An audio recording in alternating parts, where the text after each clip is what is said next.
Welcome to the world of the scariest prisons in history. These institutions were not just places of punishment, but of true horror and despair. Let's take a journey through time and explore some of the most notorious and terrifying prisons in history. Alcatraz Federal Penitentiary, also known as the Rock, was once the most secure prison in the United States. Located on an island in the middle of San Francisco Bay, it was considered inescapable. But for the inmates, it was a living nightmare. The conditions were harsh and the treatment was brutal. Inmates were subjected to solitary confinement, and even the slightest infraction of the rules could result in severe punishment. Many prisoners went mad or attempted escape, only to be met with deadly force.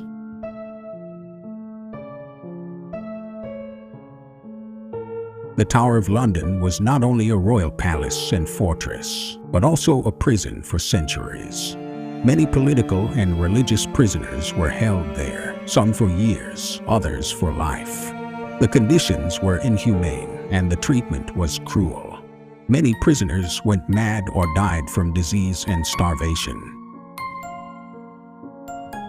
The most famous prisoner held at the Tower of London was Anne Boleyn, the second wife of King Henry VIII, who was accused of adultery and treason. She was held in the tower for several months before her execution by beheading.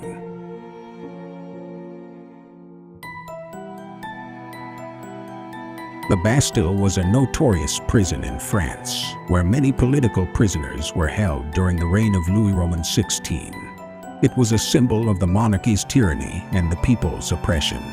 The prison was stormed and taken by the people in 1789, which marked the beginning of the French Revolution. The prisoners were subjected to torture and abuse, and their fate was often sealed by the infamous guillotine.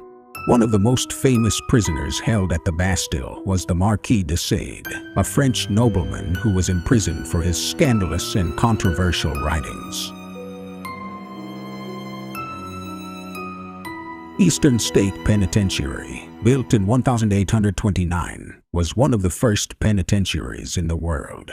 It was designed to be a model prison and was meant to reform the prisoners by isolating them and making them reflect on their actions. But the reality was far from the ideal. The prisoners were held in solitary confinement with little to no contact with other human beings. The conditions were inhumane and the treatment was cruel. Many prisoners went mad or died from disease and starvation.